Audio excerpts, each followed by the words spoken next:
पद्माळी येथे 26 जानेवारीला झालेल्या ग्रामसभेत ग्रामसेवकाच्या कामाची सखोल चौकशी करून त्यांच्यावर कायदेशीर कारवाई करण्याची मागणी करण्यात आली। याविषयी जिल्हा परिषदेचे मुख्य कार्यकारी अधिकारी विशाल नरवाडे यांना निवेदन देण्यात आले। 10 दिवसात त्यावर चौकशी न झाल्यास उपोषणाचा इशारा देण्यात आलाय। याबाबत अधिकची माहिती अशी की पद्माळी ग्रामपंचायतीमध्ये गेल्या काही दिवसांपासून अनेक गैरकारभार झाल्याची नागरिकांतून चर्चा होती। त्याबाबत 26 जानेवारी रोजी झालेल्या ग्रामसभेत ग्रामसेवकांना नागरिक तसेच 7 सदस्यांनी चांगलेच धारेवर धरले। मर्जीतील ठेकेदारांना कामे देणे, मासिक मीटिंगला विषय न मांडता सोलर सिस्टीम खरेदी करण्यात आली। त्यामध्ये किमान 5 लाख रुपयांचा अपहार झाल्याचा आरोप करण्यात आलाय। याबाबत समाधानकारक खुलासा करता न आल्याने ग्रामसभाच तहकूब करण्यात आल्याचं सांगून पदाधिकारी आणि ग्रामसेवक यांनी पळ काढलाय। मात्र गुरुवारी उपसरपंच मिलिंद पाटील आणि त्यांच्यासह 7 ग्रामपंचायत सदस्यांनी जिल्हा परिषदेचे मुख्य कार्यकारी अधिकारी विशाल नरवाडे यांच्याकडे रीतसर तक्रार करून ग्रामसेवकांच्या कामाची रीतसर चौकशी करण्याची मागणी केली।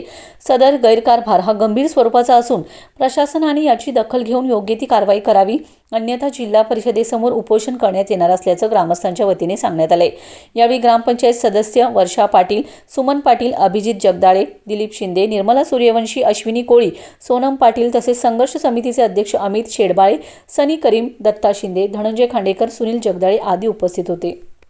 मी मिलिंद रामराव पाटील, ग्रामपंचायत पद्माळी उपसरपंच। 26 जानेवारीला गावात ग्रामसभा होती। त्यावेळी ग्रामस्थांच्या वतीने गैरकारभारावर बरीच चर्चा झाली।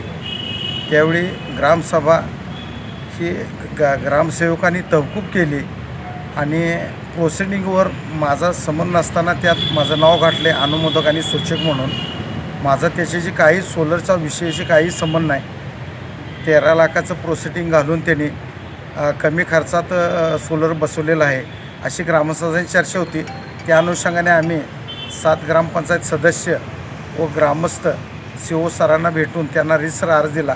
त्यांनी परत 10 तारखेला बोलवलं आहे आणि रीतसर गावाला व्हिजिट देतो म्हणून सांगितलेलं आहे आणि सदर ग्रामसेवकाची चौकशी लावतो म्हणून असे आम्हाला सांगितलेलं आहे। नमस्कार, माझे नाव अमित चंद्रकांत शेडबाई, राहणार पद्माळी गावात 26 जानेवारी जी ग्रामसभा झाली होती त्या ग्रामसभेत संपूर्ण गावाच्या आणि तसेच सदस्यांचंही असं मत होतं की ग्रामसेवकांची सखोल चौकशी करावी, का तर त्यांनी भरपूर मोठा गैरकारभार केलेला आहे। या चौकशीच्या मागणीसाठी आम्ही आत्ताच जिल्हाधिकाऱ्यालयामध्ये CO साहेबांची भेट घेऊन त्यांना पत्र देऊन आलेलं आहे। CO साहेबांनी आम्हाला असे आश्वासन दिलेलं आहे की आम्ही त्याची लवकरात लवकर सखोल चौकशी घेतो आणि कायदेशीर जे काय कार्य करता येईल ते आपण करूया असं आम्हाला आश्वासन दिलेलं आहे आणि आत्ताच आम्ही पत्र देऊन आलेलो आहे।